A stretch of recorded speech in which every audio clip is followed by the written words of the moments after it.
اور وہ یہ ہے جو ہماری پرانی عادت ہے, پاکستان کے اندر جو بھی پیڑا ہو رہا ہے اسی کہتے ہیں امریکہ کرا رہے ہیں. وہ بھی تو ہے نا, ایک باہر کی اینٹی بھی تو ہے. ہمارے یہاں کچھ بھی ہوتا ہے ہم کہتے ہیں بھائی جان یہ بندہ بھی امریکہ کا ہے, یہ حالات بھی امریکہ کے ہیں, یہ ووٹ آف نو کانفیڈنس بھی امریکہ کا ہے, تو امریکہ نہیں ذمہ دار.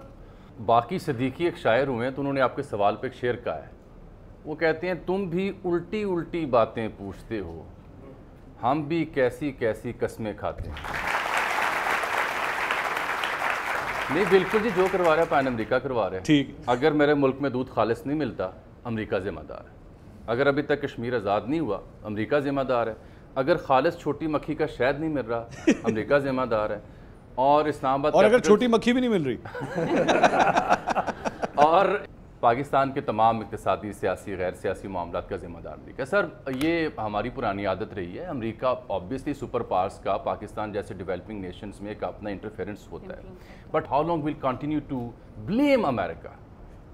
امریکہ کے علاوہ دوسرا ہم کردار اسٹیبلشمنٹ کا ہے. سر ہمارے ملک میں ہر قسم کی سیاسی اور غیر سیاسی تبدیلی کے پیچھے یا ہمیں امریکہ دکھائی دیتا ہے یا ہمیں اسٹیبلشمنٹ دکھائی دیتی ہے. لیکن ہم یہ بھول جاتے ہیں کہ ہمارے سیاستدانوں کا کردار کیا ہے. کیا یہ سچ نہیں ہے کہ ہمارے سیاستدان ہیں جو مارجن دیتے ہیں اسٹیبلشمنٹ کو کہ اپنا ایک قدم جو رکھا ہے اس میں دوسرا قدم بھی رکھیں؟ کیا میرے ملک کے سیاستدان نے آئینی ترمیم کے نام پہ جو ابھی کرنے کی کوشش کی, آدھی رات کو پارلیمان کھولا نا, آدھی رات کو کھولا اور کہا آج رات ہی 26 میں آئینی ترمیم منظور کی جائے گی. میرے ملک کے سیاستدان نے جو اس ملک کا سب سے بڑے 3 ایشوز ہیں اس کے اوپر کا پارلیمان کھولیا, آپ کو یاد ہے کوئی؟ ٹھیک, نجم صاحب آدھی رات کو پارلیمنٹ کھولنا غلط ہے پھر؟ بالکل حلال ہے. حلال ہے, ہاں بالکل, صبح کھولیں, دوپہر کھولیں, شام کھولیں, لیکن اپنے کام کے لیے کھول رہے ہیں. اپنے لیے کیوں کھولی جی پارلیمنٹ؟ ہم بہت ساری چیزیں جو ہیں اس کی سکرین ویلیو پہ لیتے ہیں, جو فیس ویلیو ہے اس پہ لیتے ہیں کہ جو کچھ سامنے آ رہا ہے. اور میرا نہیں خیال کہ جو آئینی ترمیم ہے یہ کوئی اچانک سامنے آئی. مجھے پوری طرح یقین ہے یہ محسن نقوی صاحب جب پہلی دفعہ جا کے مولانا فضل الرحمان کے ساتھ ان کا بہت ایک قریبی تعلق ہے, بہت سارے لوگ جانتے ہیں پرسنل تعلق ہے, ان کے گھر میں آ کے رہتے رہے ہیں مولانا فضل الرحمان. انہوں نے ایک بیڑا لیا کہ میں مولانا کو قائل کروں گا. مولانا کو جا کے یہ ساری چیزیں بتائی گئیں. مولانا کو اس کے بعد اعظم نذیر تارڑ نے جا کر بتایا. اس کے بعد صدر زرداری ان سے ملنے کے لیے گئے. نہیں, مولانا کو کیا سمجھ نہیں آ رہی, شریف ملنے کے لیے گئے. میں اتنے لوگ جا رہے تھے, مولانا کو سمجھ نہیں آ رہی. پارلیمنٹ نہیں کھلی تھی. یہ صبح 11 بجے اجلاس تھا, پھر 4 بجے ہوا, پھر رات 10 بجے ہوا, 11 بجے ہوا. بہت ساری چیزیں ایسی ہوتی ہیں کہ ہمیں اس کا علم رکھنا چاہیے کہ یہ چیزیں بیک اینڈ پہ ہو رہی ہوتی ہیں اور وہ سامنے نہیں آ رہی ہوتی. کوئی بھی آئینی ترمیم اس طرح نہیں ہو سکتی. منصور صاحب اس میں اختلاف ہے, نجم صاحب ہمارے بڑے ہیں, سینئر ہیں, obviously اختلاف رائے کا حق ہونا چاہیے.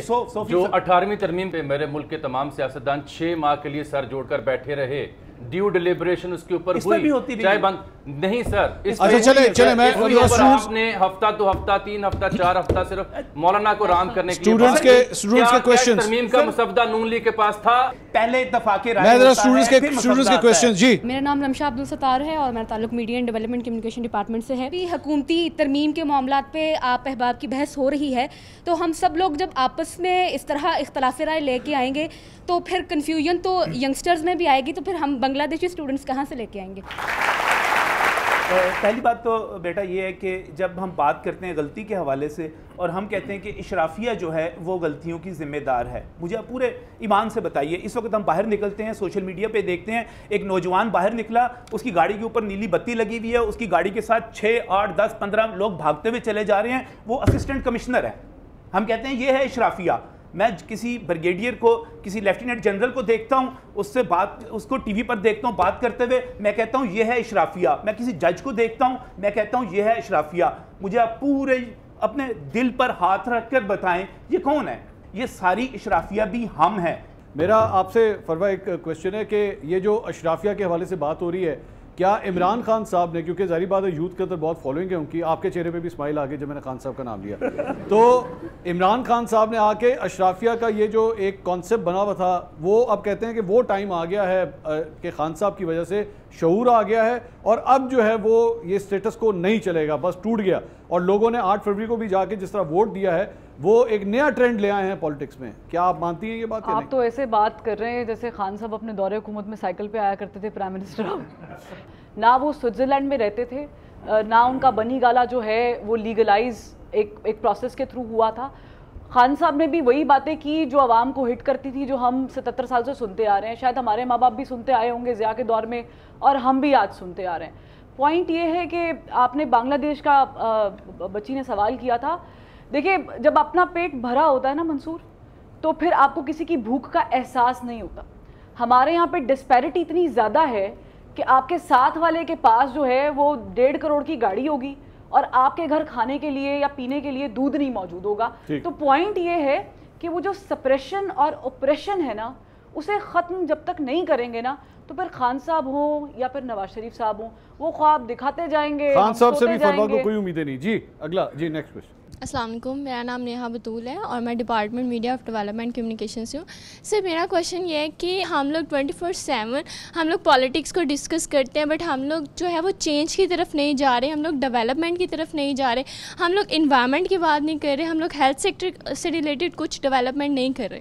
تو اس کا کیا ریزن ہے؟ جو موسمیاتی تبدیلیاں ہیں, کلائمیٹ چینج, سب سے زیادہ متاثر پاکستان ہونے جا رہا ہے. حالانکہ پاکستان کا جو حصہ ہے کلائمیٹ چینج میں, کاربن امیشن میں, وہ بہت کم ہے, نہ ہونے کے برابر ہے. سو از دا کیس جو بچی نے بات کی کہ چاہے وہ ذیابیطیز کا مسئلہ ہو, شوگر کا کینسر کا مسئلہ ہو, یا 2.5 کروڑ اسکول کے بچے جو باہر ہیں ان کا مسئلہ ہو, یا بے روزگاری کا مسئلہ, ان پہ بات نہیں ہوتی. I agree with you. اس کی وجہ یہ ہے کہ ہمارے ہاں پولیٹیکل ہیپننگس, اسٹیبلٹی نہیں ہے, پولیٹیکل اسٹیبلٹی. 45 سال اگر ڈکٹیٹرشپ آف اینڈ آن رہی ہے تو باقی 40-45 سال ہم تجربات کرتے رہے ہائیبرڈ رجیم کے نام پر. ان لائک انڈیا میں جو کنٹینیوٹی آف ڈیموکریسی ہے. جی آج نہیں کر رہے ہائیبرڈ نظام کے ساتھ, آج بھی ہائیبرڈ ہی ہے. آج بھی ہائیبرڈ نہیں, اب بالکل ہائیبرڈ ہے, بالکل ہائیبرڈ ہے. ایک صفحہ اور ہائیبرڈ نظام آپ کے سامنے ہے. پہلے بھی ہائیبرڈ نظام تھا, اب بھی ہائیبرڈ نظام ہے. ان کو یہ علم نہیں ہوتا کہ صفحہ پارٹ کب جاتا ہے اور کب ڈیل کہاں سے کہاں ہو جاتی ہے, ڈکی میں چھپ کے جو آنے سے, یہ جانے سے. تو میرے اور آپ کے مسائل پہ یہ نہیں آئیں گے. آپ سب کے لیے مثال صرف یہ میں دے رہا ہوں کہ بڑے قابل احترام ہیں پارلیمنٹیرینز. یہ سوال بھی بڑا اچھا ہے کہ انہیں چلنے نہیں دیا گیا. لیکن مجھے یہ بتائیں, یہ کیا غریب ہیں, مسکین لوگ ہیں؟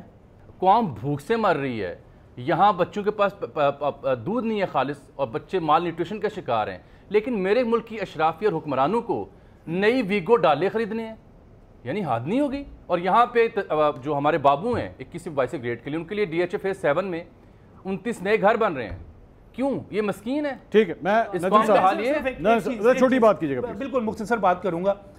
منصور بھائی, ہم لوگ جو ہیں خبروں کی طرف صرف اور صرف پولیٹیکل خبروں کی طرف جاتے ہیں.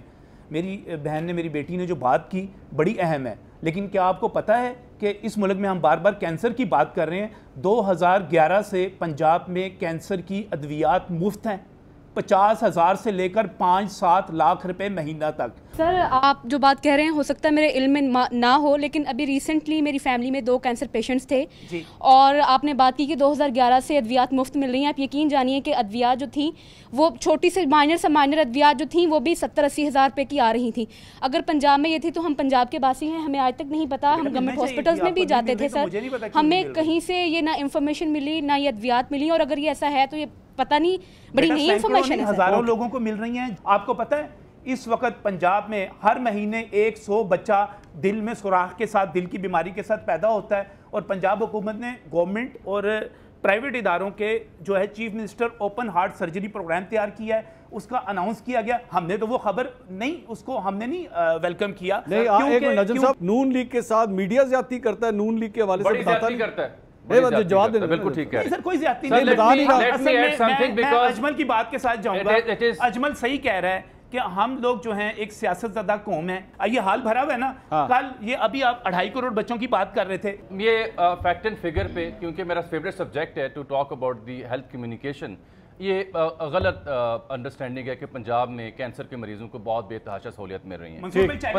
پنجاب سر جملہ سن لینا, چند سال پہلے تک پنجاب میں ہر سال 1,85,000 سے زائد کینسر کے پیشنٹس آ رہے ہیں, اب 2 لاکھ آ رہے ہیں. ٹھیک ہے, ان میں سے صرف 30 سے 40 ہزار مریض ایسے ہیں جنہیں مناسب علاج کی سہولت مل پاتی ہے. آئی ول چیلنج اٹ. چلیں سر آگے چلیں. ہاسپٹل, لاہور ہاسپٹل, جامی بھائی ہاسپٹل, فیصل آباد کنیسٹر ہاسپٹل, گنگا رام ہاسپٹل. سر ڈرائنگ روم نہیں, آپ نے کبھی کینسر کے پیشنٹ کے ساتھ کام کیا ہے؟ میں نے ان لوگوں کے آنسو دیکھے ہیں. اچھا, میں نے ان لوگوں سر آگے چلیں. جی نیکسٹ کوسچن. لڑائی کی ہے. السلام علیکم، میرا نام احسن رحمان ظفر ہے اور میرا سوال یہ ہے کہ لاہور جو کسی زمانے میں اپنی تنظیم سازی اور تحریکوں کی وجہ سے جانا پہچانا جاتا تھا اور آج جو نوجوان ہیں ہم لوگ بھی کافی زیادہ بے بس نظر آ رہے ہیں، کیا اس کی وجہ صحافیوں کو ملنے والا مشہور زمانہ اسکرپٹ ہے یا ریڈ زون میں بسائے گئے لوگ ہیں؟ میں اس سے ڈینائی نہیں کروں گی. اس کا مطلب یہ نہیں ہے کہ میں یہ کہہ رہی ہوں کہ سارے صحافی ایسے ہیں، مگر کالی بھیڑیں ہر جگہ پر ہوتی ہیں. بٹ ہیونگ سیڈ دیٹ ایسا بھی نہیں ہے کہ یہ جو تحریکیں اور یہ سب چیزیں ہیں یہ صرف صحافیوں نہیں کرنی ہے. دیکھیں ہماری ذمہ داری جو ہے نا وہ ہم کوشش کرتے ہیں. یہاں پہ 4 لوگ موجود ہیں، اسکرین کے بندے ہیں، اخبار میں لکھنے والے لوگ ہیں. کوشش کی جاتی ہے کہ سچ بتایا جائے جس حد تک آپ کی زبان کھلی ہوئی ہے. یہ بائی دا وے جو 3 صحافی اس وقت میرے سامنے بیٹھے ہوئے ہیں ان کے سامنے جو کاغذ پڑے ہیں وہ اسکرپٹ نہیں ہے، وہ صرف پوائنٹرز. ہاں نہیں، یہ ہماری اپنی لکھی ہوئی ہے. میرا نام اعجاز الحق ہے اور میں میڈیا اینڈ ڈیولپمنٹ کمیونیکیشن کا اسٹوڈنٹ ہوں. سر بنگلہ دیشی اسٹوڈنٹ کی بات ہو رہی تو سر آپ نے بات کی کہ بنگلہ دیشی اسٹوڈنٹس نے جو ہے وہ حکمرانوں کو باہر نکال پھینکا ہے. سر ہمارے حکمران کیا اتنے امپاورڈ ہیں؟ وہ تو خود اپنی پارلیمنٹ میں محفوظ نہیں ہیں، انہیں پارلیمنٹ سے اٹھا لیا جاتا ہے. تو سر کیا ہم جو اصل ہائی جیکر ہے جنہوں نے پاکستان کے پولیٹیکل سسٹم کو، پاکستان کے اکنامک سسٹم کو ہائی جیک کیا ہوا ہے، کیا پاکستانی اسٹوڈنٹ ان سے لڑ سکتے ہیں؟ اگر لڑ سکتے ہیں تو وہ کیسے سر؟ کس سے سوال ہے سر یہ میرا پورے پینل سے سوال ہے. جامی صاحب نے بھی حکمرانوں کو جو ہے وہ بلیم کر دیا. ہمارے حکمران، ہمارے جو پولیٹیشین ہیں ان میں سے تو موسٹلی باہر بھاگنا چاہتے ہیں اور جو ادھر ہیں وہ ان کے حالات سب کے سامنے، ان کو بھاگنے دیا نہیں جاتا. ان کو بھاگنے دیا نہیں جاتا. بالکل. جامی صاحب، سب سے پہلی بات تو یہ ہے کہ میں ان چند صحافیوں میں سے ہوں جو یہ کہتا ہے کہ بنگلہ دیش اور پاکستان کے حالات کا موازنہ نہیں بنتا. جو لوگ بنگلہ دیش میں جو کچھ ہوا اس کے خواب آپ کو دکھا رہے ہیں نا، وہ غلط فہمی پہ مبنی ہے. ان کے ڈائنامکس اور ہمارے ڈائنامکس میں زمین آسمان کا فرق ہے. ہو سکتا ہے ہمارے یہاں زیادہ بدتر حالات ہوں، میں یہ نہیں کہہ رہا، ٹھیک ہے. جو آپ کا سوال ہے کہ پارلیمنٹیرینز اٹھائے جاتے ہیں، یہ میں اپنے تھیسس پہ قائل ہوں کہ میرے ملک کا سیاستدان چاہے اس کے ساتھ جتنی بھی زیادتی ہو، جتنی بھی بار اسے پھانسی دی گئی ہو، جتنی بھی بار اسے جیل بھیجا گیا ہو، وہ مظلوم اپنی جگہ ہوگا، لیکن وہ قصوروار زیادہ ہے. وجہ یہ ہے کہ ان کے پاس جب موقع آتا ہے to strengthen the democratic process, یہ وہ کرنے کی بجائے جگہ کہیں اور ڈھونڈتے ہیں، یہ وہ کرنے کی بجائے بیک ڈور سے کہیں اور رابطے کرتے ہیں.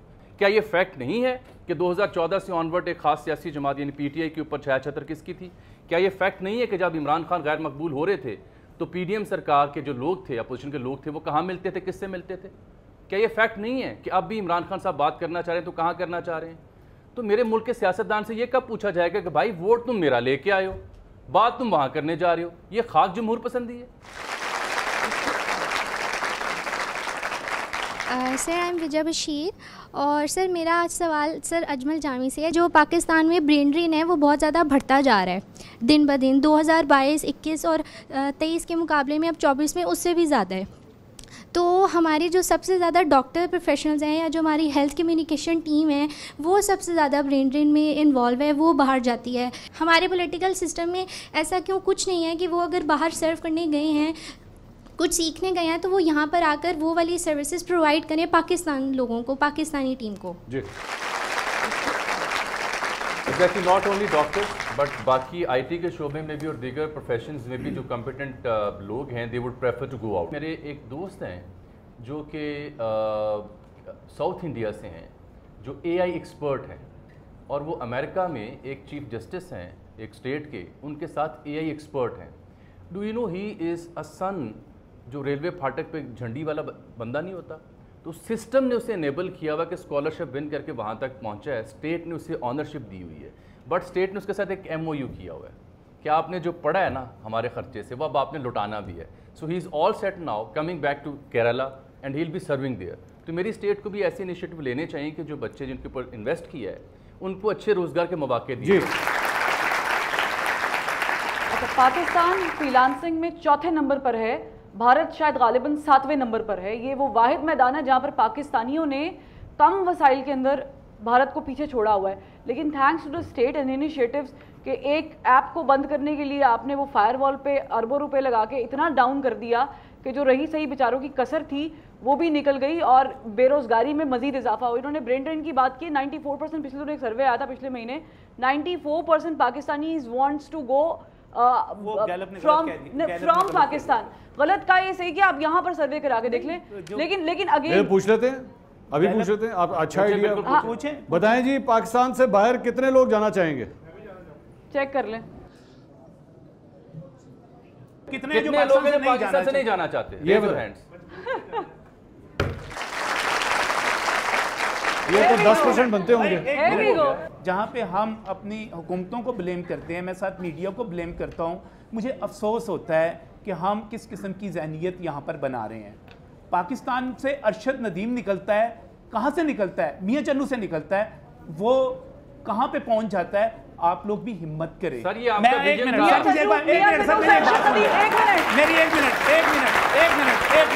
میں آج یہاں پر بیٹھا ہوں, میں اکیلا میرے دوستوں, میں اکیلا پاکستان کا مقدمہ لڑنے کے لیے تیار ہوں.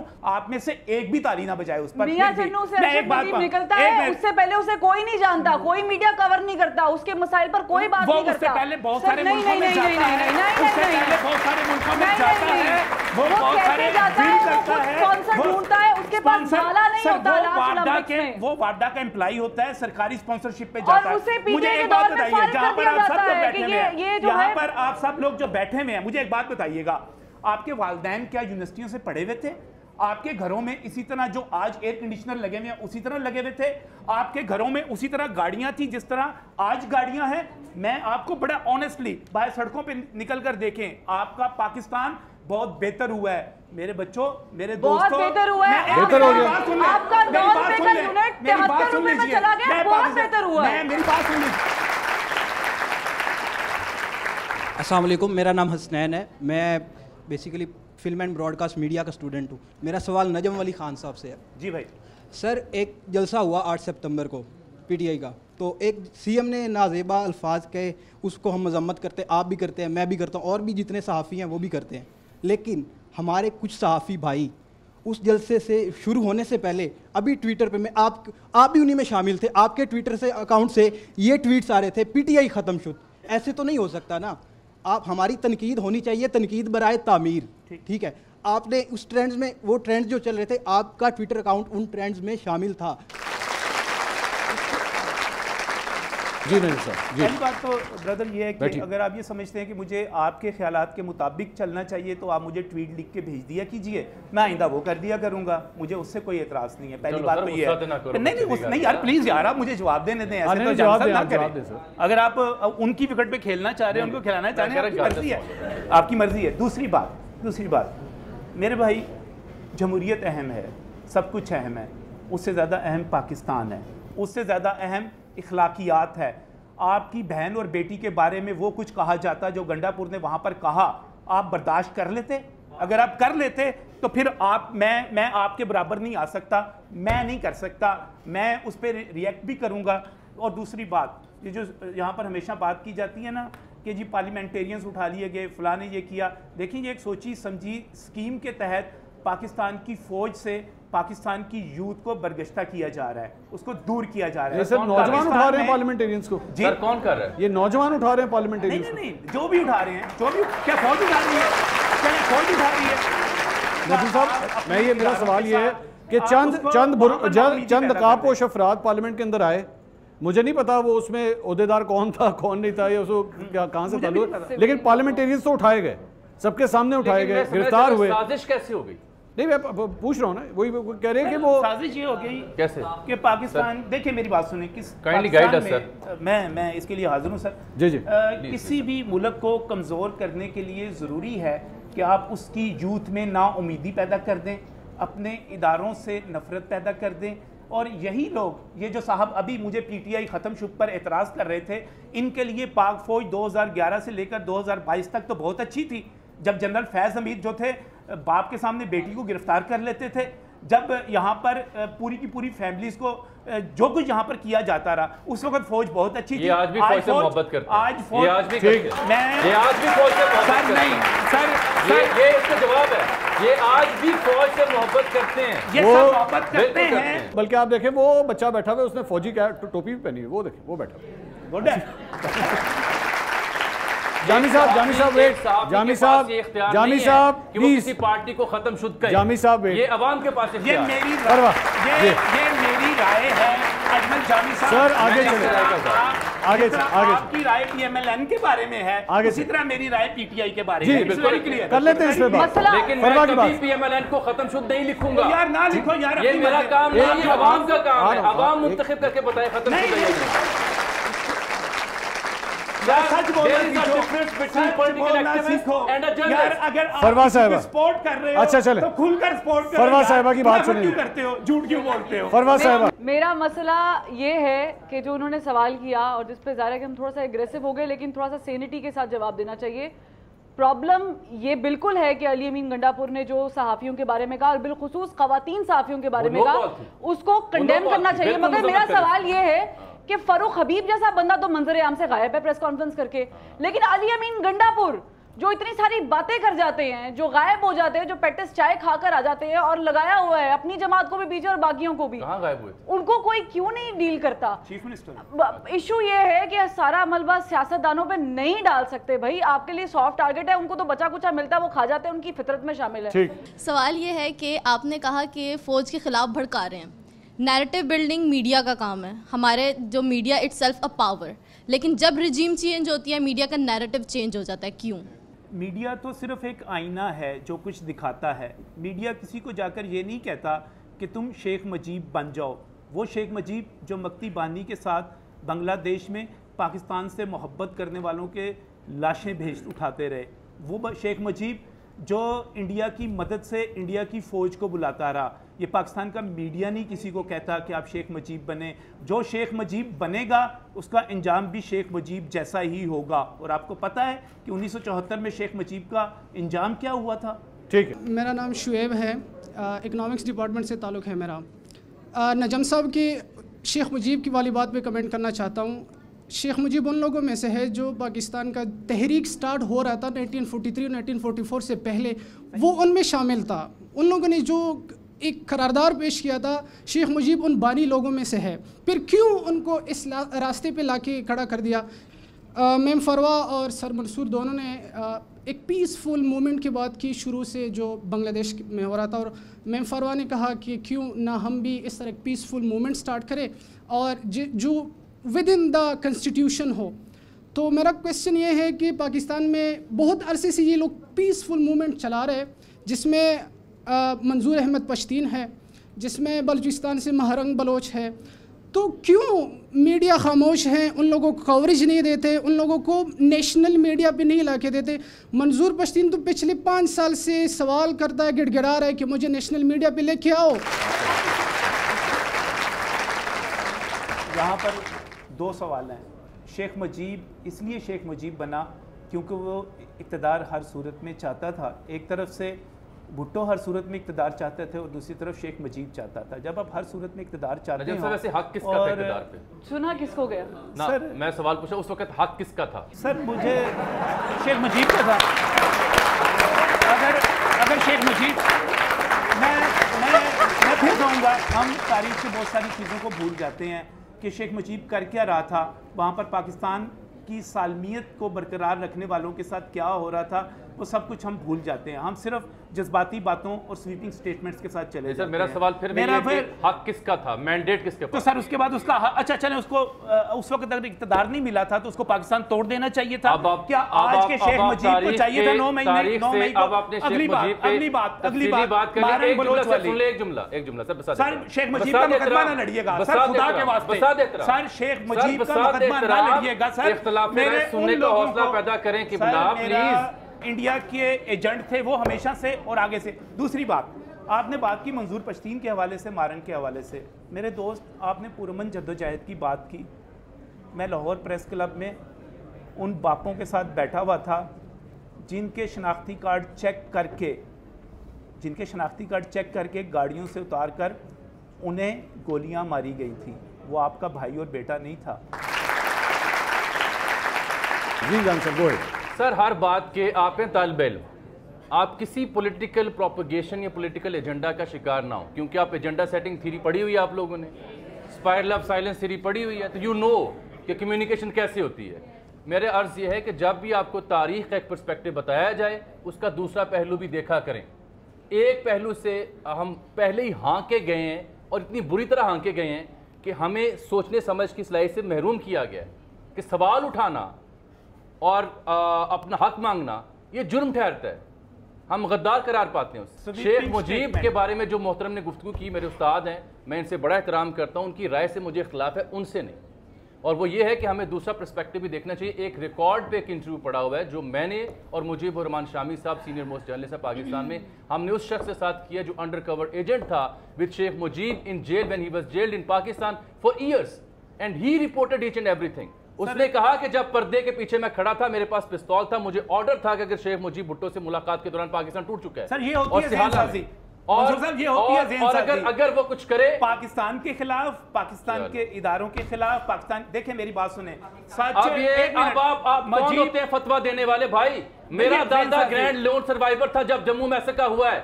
میرا باپ فوج میں تھا، میرا باپ سیاچن میں زخمی ہوا، آپ مجھے فتویٰ دیں گے؟ چلیں آپ بولتے ہیں کون ہے فتویٰ دینے والے؟ آگے چلیے آگے۔ سر میرا نام جاوید ہے اور میں جرنلزم ڈپارٹمنٹ سے ہوں، 3rd سیمسٹر۔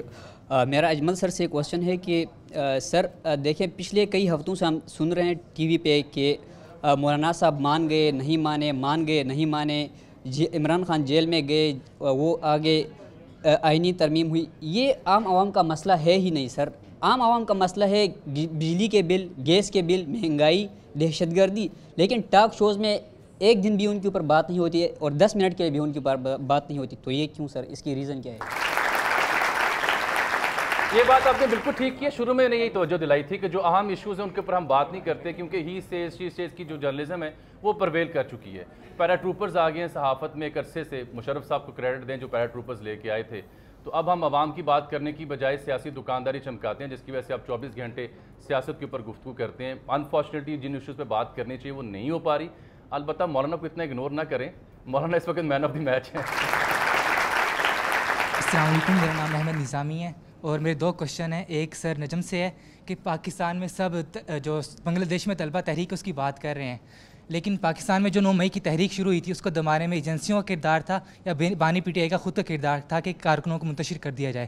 اور اجمل صاحب سے سوال ہے، آپ شیخ مجیب کی بات کر رہے ہیں، زرداری صاحب بھی 10 سال جیل میں رہے ہیں لیکن انہوں نے پاکستان کھپے کا نعرہ لگایا ہے، سب کو متحد کیا ہے، تو آپ کو یہ تقسیم کی بات نہیں کرنی چاہیے؟ جی نجم صاحب، پہلی بات آپ نے تحریک کے حوالے سے 9 مئی کے حوالے سے کی۔ 9 مئی اقتدار لینے کے لیے ایک بہت ہی خوفناک سازش کا نام تھا۔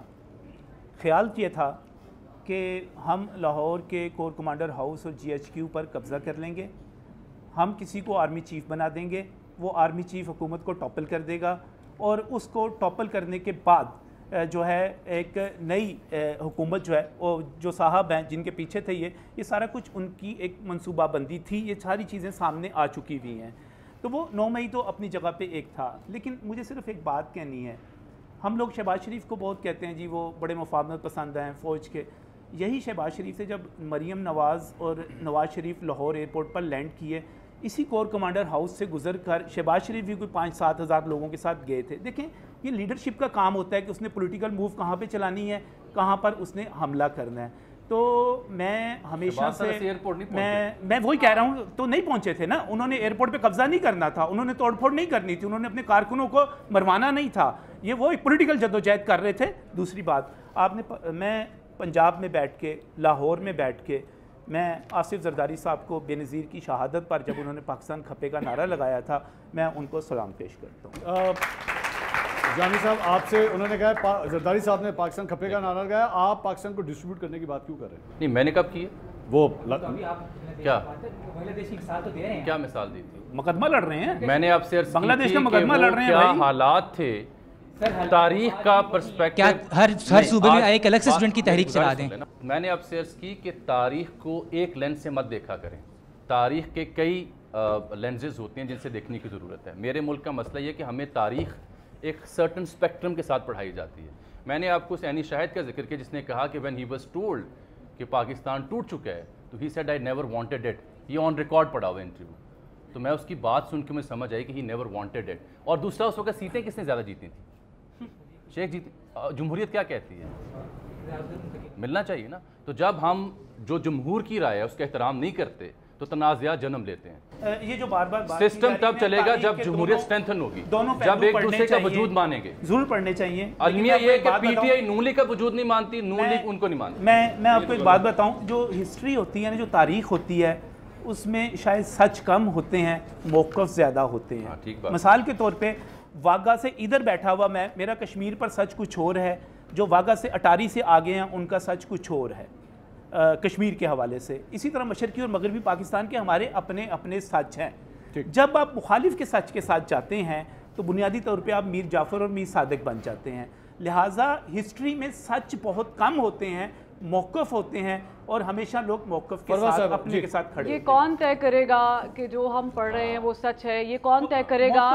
نہیں سر, میں بات کر لوں نا, یہ کون طے کرے گا اور یہ کیسے طے کیا جائے گا؟ جو کتاب ہسٹری کی ہمیں ملی ہے یہی وہ کتاب ہے جس میں کوئی زیر زبر کی غلطی نہیں ہے, اور ہمیں دوسرا موقف پڑھنے کب دیا گیا ہے مجھے پہلے یہ بتا دیں. اور نہیں سر, یہ تو آپ کو پتہ نہیں کون سی کتاب پڑھی ہے آپ نے, ہم نے تو وہ والی کتابیں نہیں پڑھی, بعد میں پتہ چلا کہ سارا کچھ تھا. فروا آپ کے زمانے میں گوگل نہیں ہوتا ہوگا. نہیں سر, ہمارے اتنی پرانی نہیں ہے یہ تو. نہیں سر, گوگل کی ضرورت نہیں ہے, گوگل کی ضرورت نہیں ہے. بہت ساری چیزیں بعد میں نکل آتی ہیں, اس کے لیے آپ کو فہم کی ضرورت ہے. اس پہ منیر نیازی صاحب نے ایک شعر کہا تھا, آئی ایم سو اسٹانشڈ کہ آپ لوگ بنگلہ دیش کے ساتھ موازنہ کر رہے ہیں, بلوچستان کی کسی نے بات ہی نہیں کی. اس پہ منیر نیازی صاحب کہتے ہیں کچھ اونج بھی راما اوکھیاں سن, کچھ گل وچ غمدہ توک بھی سی, کچھ شہر دے لوگ بھی ظالم سن, کچھ سانو مرندہ شوق بھی سی. تو آپ اندازہ کر لیں کہ بلوچستان ہو یا پھر بنگلہ دیش, مجھے بتائیں کہ موقع دیتے ہیں تو پھر موقع ملتا ہے نا. کہ کیڑے شہر کے لوگ ظالم سے. نجم صاحب, ایک جو اعتراض کراؤڈ کی طرف سے آ رہا ہے نا, جو آپ کی ٹویٹ کے اوپر بیسیکلی جو اعتراض آ رہا ہے, آپ تحریک انصاف کے بارے میں کیوں یہ کہتے ہیں کہ ختم شد؟ آپ کو یہ کیا کہنا چاہیے کہ ایک سیاسی جماعت کے بارے میں کہ وہ ختم شد؟ اس کا جواب دیکھیں, دو چیزیں ہیں. میرے پروگرام میں پاکستان تحریک انصاف کے لوگ آتے ہیں, وہ اپنا موقف بیان کرتے ہیں, کبھی ناراض ہو کے نہیں جاتے, ان کی بات پوری ہوتی ہے. لیکن جب میں سوشل میڈیا پر موجود ہوں تو وہ نہ جیو نیوز کا, نہ ہم نیوز کا, نہ نیو نیوز کا, کسی کا بھی پلیٹ فارم نہیں ہے. وہ میری ایک ذاتی رائے ہے اور میں اپنے سوشل میڈیا پہ اپنی ذاتی رائے دیتا ہوں اور مجھے وہ دینے کا حق حاصل ہے. اگر کسی کو یہ خیال ہے کہ مجھے اس کی سوچ کے مطابق رائے دینی چاہیے, وہ مجھے لکھ کر دے دیا کرے, میں اس کو دے دیا کروں گا. اور اس میں صرف ایک بات کہوں گا, کہ سارا شعر ابھی انہوں نے بھی سنا دیا. تو اصل میں پتہ ہوتا ہے کیا ہے کہ جب ہم جذباتیت میں آتے ہیں نا تو پھر اعزاز احمد آذر جیسی صورتحال پیدا ہو جاتی ہے, چاہے وہ محبت ہو یا سیاست ہو. وہ اعزاز احمد آذر نے کہا تھا, درخت جہاں پہ عذاب رت تھی, نہ برگ جاگے نہ پھول آئے, بہار وادی سے جتنے پنچھی ادھر کو آئے ملول آئے. وہ ساری خوشیاں جو اس نے چاہیں اٹھا کے جھولی میں اپنی رکھ لی, ہمارے حصے میں عذر آئے, جواز آئے, اصول آئے. سر ایسا ہے کہ میں کروں کہ بالکل آپ کو مطالعہ ہندوستان بھی پڑھنا چاہیے, مطالعہ بنگلہ دیش بھی پڑھنا چاہیے, مطالعہ امریکہ بھی پڑھنا چاہیے, آسٹریلیا بھی پڑھنا چاہیے. مجھے ایک بات کا کمنٹ کرنے جگہ اجازت دیں سر. گزارش یہ ہے, بالکل حق ہے نجم علی صاحب کو اپنی رائے رکھنے کا. جب میں بحثیت صحافی نون لیگ انڈر آپریشن تھی تو ان کی بات کرتا تھا نا میں, اور جیل جا کے میاں نواز شریف صاحب کو, محترمہ مریم کو ملا کرتا تھا, تب میں نجم علی خان صاحب کو بہت اچھا لگا. مجھے آپ آج بھی اچھے لگتے ہیں. لیکن جب میں نے ان سے یہ سوال پوچھنا شروع کر دیا کہ کیا حکومت کرنے کا حق آپ کے خاندان میں ہے, کوئی اور پارٹی میں اہل نہیں ہے پنجاب کا سی ایم بننے کے لیے, تب سے میں برا ہو گیا.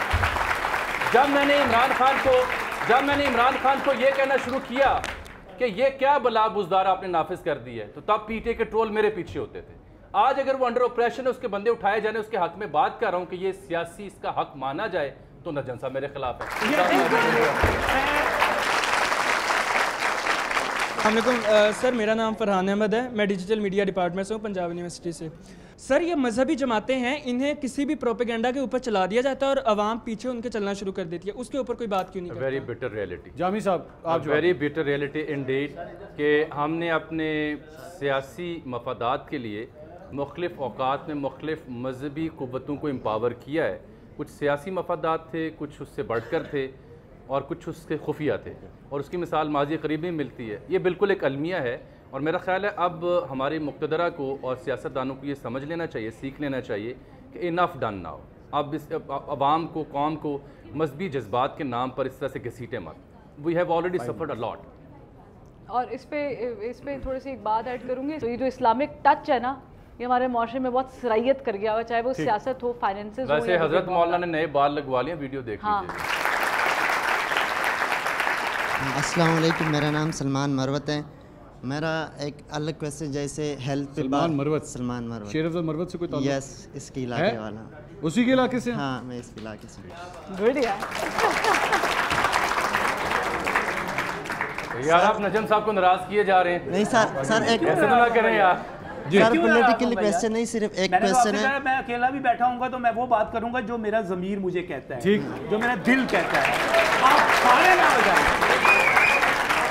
مجھ میں اتنی کرج ہے. سر میرا کویسچن لے لیں جی. میرا کویسچن ہے میم سے. میم, جیسے ڈیولپمنٹ میں بات ہوئی, ہیلتھ پہ بات ہوئی, سب چیزوں پہ بات ہوئی, لیکن میرے آئیڈیا کے مطابق جو سب سے ضروری ہے وہ امن ہے.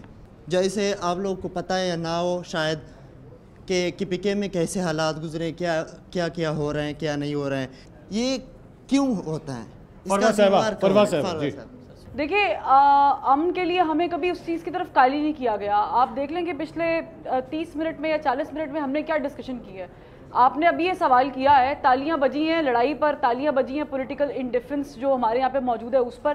کسی نے اس بات پہ تالی نہیں بجائی ہے کہ جو ہم نے فیکٹس رکھے کہ یار آپ کے چوتھے نمبر پہ ہو, یار اپنے لیے تالی بجا لو فری لانسنگ میں.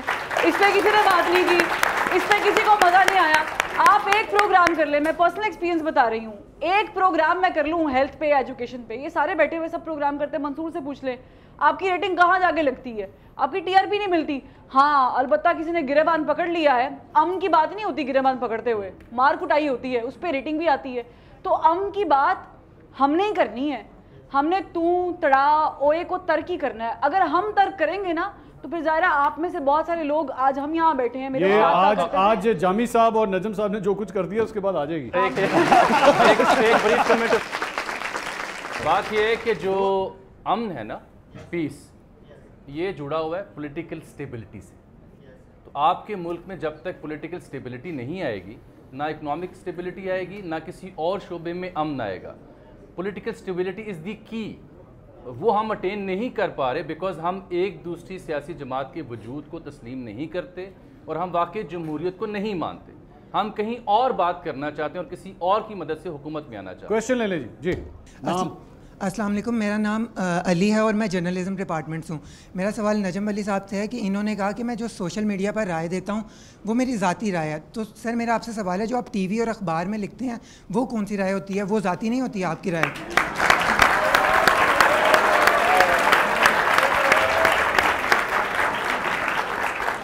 آپ جرنلزم ڈپارٹمنٹ سے ہیں تو اپنے ٹیچر سے کہیے گا کہ خبر اور اوپینین میں فرق آپ کو کسی دن بیٹھ کر سمجھائیں.